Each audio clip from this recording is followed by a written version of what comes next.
नमस्कार, मैं रचना Sharma चढ़दीगला dam TV देख रहे हैं सभी दर्शकों का स्वागत करती हूं। आप देख रहे हैं टॉप 10 न्यूज।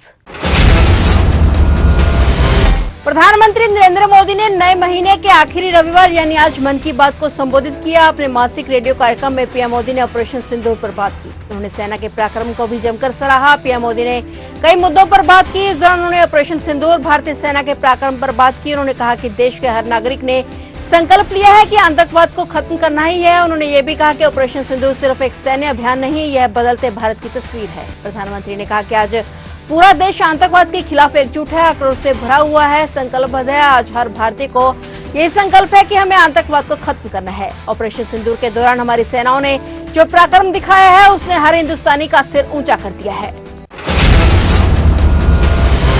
चुनाव आयोग ने 4 राज्यों की 5 विधानसभा सीटों के लिए उपचुनाव का ऐलान कर दिया है। उपचुनाव के लिए मतदान की तारीख 19 जून तय की गई है। नतीजे 23 जून को आएंगे। भारतीय निर्वाचन आयोग ने गुजरात, केरल और पंजाब, पश्चिम बंगाल के 5 विधानसभा क्षेत्रों के लिए उपचुनाव की तिथि घोषित कर दी है। सभी 5 सीटें इस्तीफे या निधन की वजह से खाली हो गई थी। जिन सीटों पर चुनाव होने हैं उनमें गुजरात की कादी और विसावदर विधानसभा सीट शामिल है। ऐसे ही केरल की नीलांबूर, पंजाब की लुधियाना और पश्चिम बंगाल की कालीगंज विधानसभा सीट पर उपचुनाव होने हैं। चुनाव आयोग के मुताबिक जिन 5 सीटों पर उपचुनाव होने हैं उनके लिए अधिसूचना कल यानी 26 मई को जारी की जाएगी। नामांकन की आखिरी तारीख 2 जून है। नामांकन की जांच 3 जून को की जाएगी। उम्मीदवारों के पास अपने नाम वापस लेने के लिए मौका 5 जून तक मिलेगा। इन सीटों पर सभी चुनावी प्रक्रिया 25 जून से पहले पूरी की जानी है। पंजाब की लुधियाना विधानसभा सीट पर गुरप्रीत बस्सी गोगी के निधन की वजह से उपचुनाव कराया जा रहा है।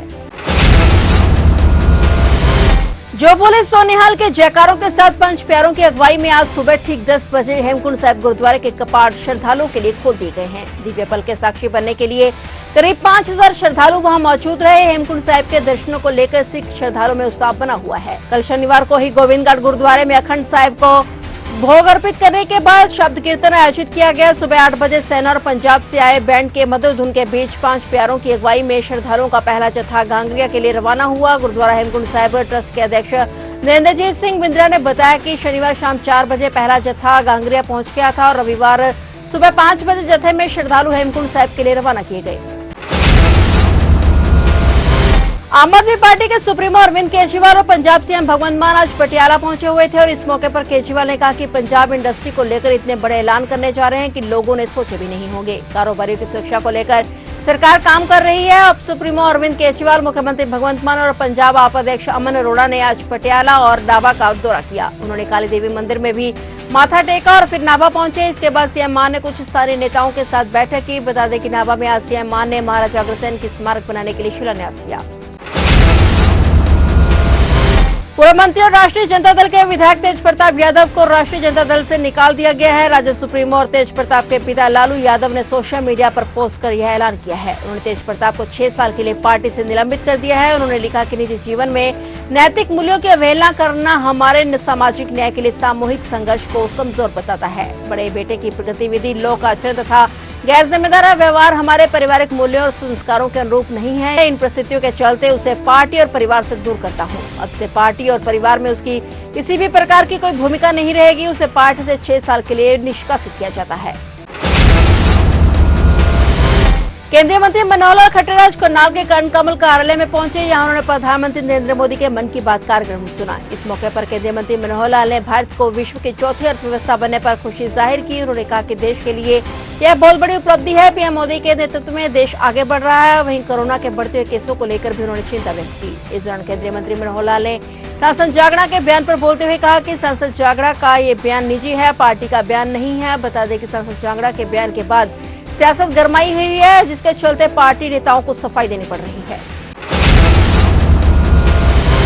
आगरा में केरल से पर्यटन विभाग के पास आए एक ईमेल में ताजमहल को बम से उड़ाने की धमकी के बाद हाई अलर्ट कर दिया गया। सीआईएसएफ, ताजगंज पर्यटन, ताज सुरक्षा और सर्कल के फोर्स ने बम निरोधक दस्ते स्निफर डॉग्स के साथ 3 घंटे तक ताजमहल का चप्पा चप्पा छान मारा। इस दौरान प्रवेश द्वारों पर पर्यटकों को पैन तक ले जाने की इजाजत नहीं दी गई। 3 घंटे की तलाशी अभियान के बाद कोई संदिग्ध वस्तु नहीं मिलने पर सुरक्षा एजेंसियों ने राहत की सांस ली। पुलिस अधिकारी ने बताया कि यह एक हॉक्स मेल था और साइबर सेल इसकी जांच कर रही है। ताजमहल को आरडीएक्स से उड़ाने की धमकी दी गई थी और इस मेल की जानकारी मिलते ही सूचना एजेंसियां अलर्ट हो गई थी।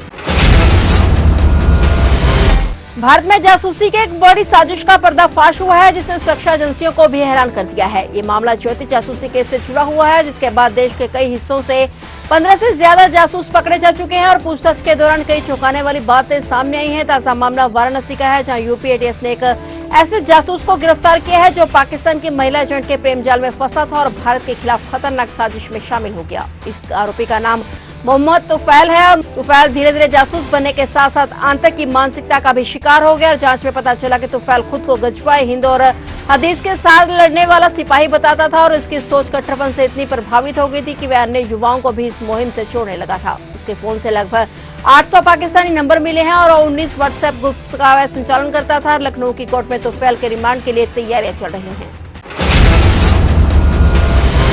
हरियाणा में कोरोना ने दस्तक दे दी है। प्रदेश के 4 जिलों में 9 कोरोना के केस सामने आ चुके हैं। गुरुग्राम, फरीदाबाद, जमुनानगर और करनाल में कोरोना के मरीज मिले हैं। कोरोना पॉजिटिव आए लोगों को किसी भी इंटरनेशनल ट्रैवल हिस्ट्री नहीं है। हालांकि 3 मरीजों ने मुंबई, दिल्ली और पंजाब से जरूर ट्रैवलिंग की है। वहीं हरियाणा के जिन जिलों में केस आए हैं वहां पर विभाग अलर्ट नजर आ रहा है। गुरुग्राम में कोविड के 4 केस आ चुके हैं और फरीदाबाद में अब तक 3 केस सामने आ चुके हैं। यहाँ कोविड सैंपलिंग के लिए टेस्ट किए जा रहे हैं और वहीं इन जिलों में ऑक्सीजन प्लांट है जिन्हें दुरुस्त कर दिया गया है। बता दें कि साल 2020-21 में आई कोरोना लहर में हरियाणा में 10 लाख से ज्यादा मरीज मिले थे, जिनमें से 10,000 से ज्यादा लोगों की मौत हो गई थी।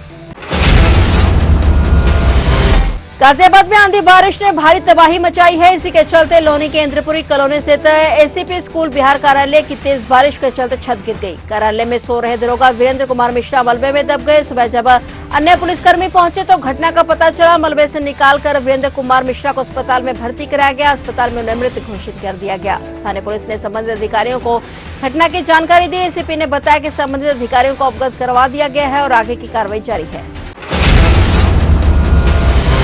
फिलहाल टॉप 10 न्यूज में इतना ही और नए समाचारों के साथ फिर से हाजिर होंगे। तब तक के लिए देखते रहिए चढ़ती कला टाइम टीवी।